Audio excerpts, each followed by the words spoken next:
यहाँ पर इससे पहले जो मैंने लेक्चर में आप लोगों को कहा था, मैंने एक वीडियो, आज की इस वीडियो में मैं आप लोगों को ग्रेड ऑफ कंक्रीट के बारे में नहीं बताऊंगा, बल्कि मैं आप लोगों को वो भी मैं आप लोगों को इस वीडियो में लेक्चर में बताऊंगा। इसमें मैं आप लोगों को वो यानी बाद में अगर आप टेस्ट वगैरह कराए तो उसकी स्ट्रेंथ वही रिक्वायर्ड स्ट्रेंथ उसकी और जो हमारे पास क्रश इस्तेमाल होगा उसकी रेशो हमारे पास इसमें 3। यहां पर मैं आपको सिंपली बता दूंगा कि इसकी जो स्ट्रेंथ होगी वो 20 न्यूटन पर स्क्वायर मिलीमीटर इसकी स्ट्रेंथ होगी। इसके बाद अगर इसकी टोटल वॉल्यूम और डेंसिटी की मैं आप लोगों को बात, यहां पर अगर मैं आप लोगों को बताऊं कि इसकी टोटल वेट या मास जो होगी वो 250 लीटर पानी आप लोगों ने उसमें डालना है। अगर आप लोगों के पास लीटर का हिसाब नहीं है, गैलन मौजूद है साइड, M15 जो नॉर्मली RCC वगैरह में हम इस्तेमाल कर सकते हैं, कॉलम बीम्स हम इस्तेमाल 1:3:6 है।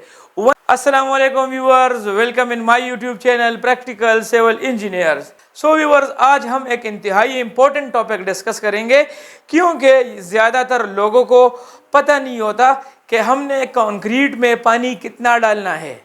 और जो कंक्रीट हम मिक्स तैयार कर रहे हैं, जो हमारे जो प्रोपोर्शनल ऑफ नॉर्मल मिक्स होता है, यानी नॉर्मल मिक्स में हमारे पास M5 ग्रेड से लेकर M25 ग्रेड तक ये हमारे पास नॉर्मल मिक्स होते हैं।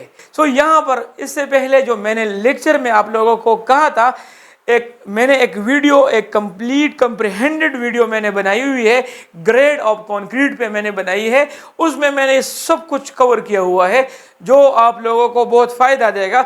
सो आप जाके ये वाली वीडियो आप सर्च में जाके आप चेक कर सकते हैं। सो आज की इस वीडियो में मैं आप लोगों को ग्रेड ऑफ कंक्रीट के बारे में नहीं बताऊंगा, बल्कि मैं आप लोगों को स्पेसिफिकली आप लोगों को बताऊंगा कि कौन से ग्रेड में कितने % या कितना लीटर पानी आप इस्तेमाल करेंगे।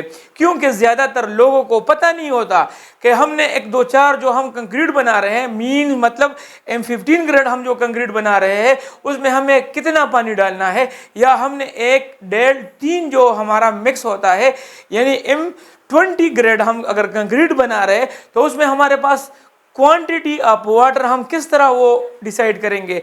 इसके अलावा मैं आप लोगों को प्रैक्टिकली चीज़ बताऊंगा कि जो आप लोगों का जो मिक्स डिज़ाइन होगा, यानी मिसाल के तौर पर M5 ग्रेड का है या M10 ग्रेड का है, M15 ग्रेड का है या M20 ग्रेड का है, यानी कंक्रीट का जो टोटल वॉल्यूम होगा, यानी उसमें मास ऑफ टोटल एग्रीगेट पर बैग ऑफ सीमेंट जो होगा, वो चीज़ मैं आप लोगों को यहाँ पर क्लियर करूँगा। सो इस वीडियो में यानी मिसाल के तौर पर आपके पास M15 ग्रेड कंक्रीट है, जिसमें हमारे पास जो सीमेंट होता है उसकी रेशो हमारे पास 1 होती है, और सीमेंट के एतबार से जो हमारे सैंड की यानी फाइन एग्रीगेट की जो रेशो होती है वो 2 होती है, और जो कोर्स एग्रीगेट मतलब क्रश वगैरह जो हमारे पास होते हैं उसकी रेशो हमारे पास 4 होती है।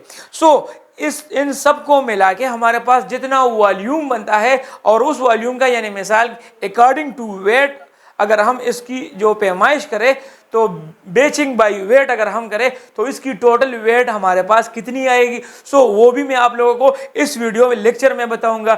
इसमें मैं आप लोगों को तीसरी जो अहम चीज़ है मैं आप लोगों को बताऊंगा कि जो वाटर सीमेंट रेशो है वो हम किस फार्मूले से निकालते हैं, यानी आप लोगों ने अपना वाटर सीमेंट रेशो किस तरह मेंटेन रखना है, और आप लोगों ने किस तरह अपने जो वाटर सीमेंट रेशो है वो किस तरह आप लोगों ने फाइंड आउट करना है, ताकि आप लोगों की जो क्वालिटी एश्योरेंस है वो भी हो और क्वालिटी कंट्रोल आप लोगों का वो यानी बाद में अगर आप टेस्ट वगैरह कराए तो उसकी स्ट्रेंथ वही रिक्वायर्ड स्ट्रेंथ उसकी अचीव हो। स्टार्ट करते हैं अपना आज का टॉपिक। इस टॉपिक में मैं आप लोगों को यहाँ पर बताऊंगा, यहाँ पर आप ऊपर देख सकते हैं कि प्रोपोर्शन ऑफ नॉर्मल मिक्स होता है। सबसे पहले हमारे पास जो मिक्स आता है वो M20 ग्रेड होता है, यानी मिसाल के तौर पर ये रिच कंक्रीट होता है, इसमें हमारे पास जो सीमेंट होता है वो उसकी रेशो 1 होती है, जो हमारे पास फाइन एग्रीगेट होता है यानी सैंड वगैरह उसकी रेशो हमारे पास 1.5, और जो हमारे पास क्रश इस्तेमाल होगा उसकी रेशो हमारे पास इसमें 3 होगी, यानी 1 1.5 और 3 हम इसको कहेंगे।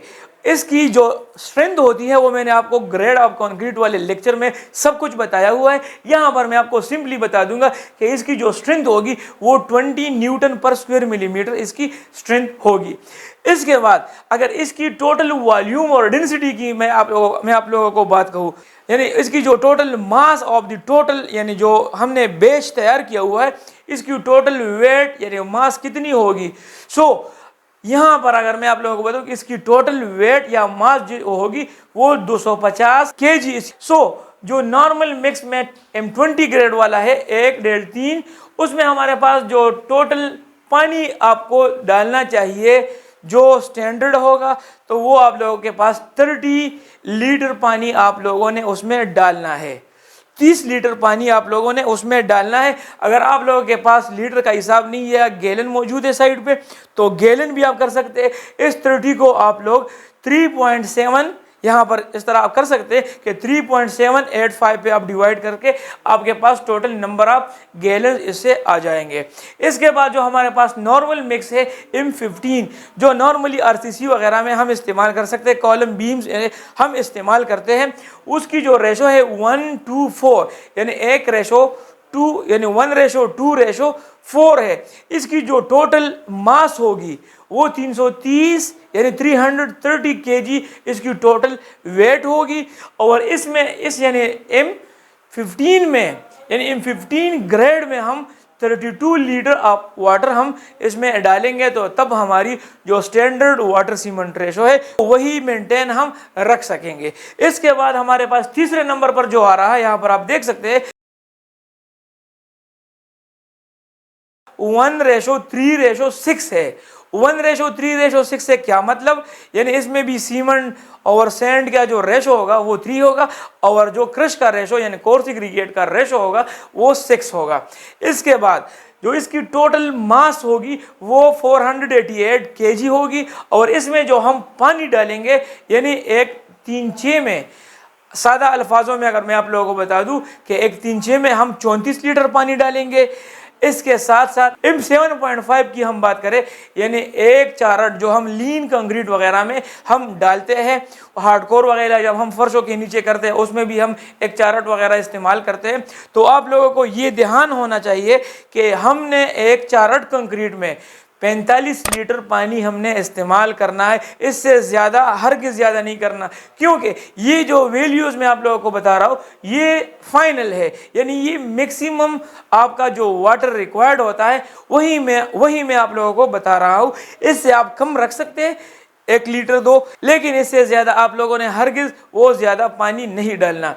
आखिर में जो हमारे पास M5 ग्रेड आ रहा है, नॉर्मली इस्तेमाल बिल्कुल नहीं होता, लेकिन अक्सर औकात हम जो एक्सटेंशन के लिए हम कॉलम्स छतों के ऊपर छोड़ देते हैं, तो उसमें हम अक्सर 1 5-10 वाला M5 ग्रेड वाला कंक्रीट हम इस्तेमाल करते हैं। उसकी जो टोटल वेट होती है बेच की वो 800 kg होती है, 800 kg वो हमारे पास होती है, और उसमें जो पानी रिक्वायर्ड होता है वो 60 लीटर पानी आपका M5 ग्रेड में इस्तेमाल होगा। अगर सादा अल्फाजों में मैं आप लोगों को समझाऊं तो 1:5:10 रेशो में 60 लीटर पानी आपने डालना है, 1:4 में आप लोगों ने 45 लीटर पानी डालना है, 1:3:6 में आप लोगों ने 34 लीटर पानी डालना है, 1:2:4 में आप लोगों ने 32 लीटर पानी डालना है, और 1:3 में आप लोगों ने 30 लीटर पानी आप लोगों ने इस्तेमाल करना है। अभी आते हैं इसकी जो कैलकुलेशंस है, तो वो कैलकुलेशन मैं आप लोगों को थोड़ा समझाता हूँ। कैलकुलेशन इस तरह है कि मिसाल के तौर पर आप लोग M5 ग्रेड कंक्रीट आप इससे शुरू करते हैं। इसमें ये एक मैं आप लोगों को समझाता हूँ, बाकी आप लोग खुद समझ जाएंगे। ये M5 ग्रेड वाला जो M5 ग्रेड वाला जो कंक्रीट है, इसमें इसकी जो रेशो है 1:5:10। लेट सपोज आपकी जो इसमें 1 तो सीमेंट है, यहाँ पर आप देख सकते हैं कैलकुलेशन। सीमेंट की जो वेट होगी वो 50 kg, एक बोरी की जो वेट है वो 50 kg है, आप लोगों सबको पता है। इसके बाद जो 5 रेशो हमारे पास है वो सैंड है, तो सैंड भी हम सीमेंट के रेशो के निस्बत डालेंगे, यानी सीमेंट के 5 बैग के हिसाब से हम सैंड डालेंगे। 5 × 50 से हमारे पास 250 kg हमारे पास total weight of the sand आ जाएगा। इसके बाद जो हमारे पास 1:5:10 रेशो है, तो 10 रेशो क्रश का है यानी कोर्स एग्रीगेट का है, तो coarse aggregate 10 multiplied by cement bag के हिसाब से 50 में आप लोगों ने मल्टीप्लाइड करके आप लोगों के पास टोटल 500 kg आ जाएगा। अभी आप इन सबको जमा कर दें, 50, 250 और 500, इससे टोटल हमारे पास क्या आ रहा है, 800 kg हमारे पास आ रहा है। सो इसी एतबार से आप लोगों ने ये जो बैच है इसी तरह आप लोगों ने तैयार करना है। उम्मीद करता हूँ आज का लेक्चर आप लोगों को पसंद आया होगा। सो अगर आपको मेरा कंटेंट पसंद है तो चैनल को सब्सक्राइब करें और साथ में बेल आइकन का भी आप ख्याल रखें ताकि मेरी हर नई आने वाली वीडियो आप तक पहुंच सके। मिलते हैं अपने नेक्स्ट वीडियो में, तब तक के लिए इजाजत दीजिए। अल्लाह हाफिज।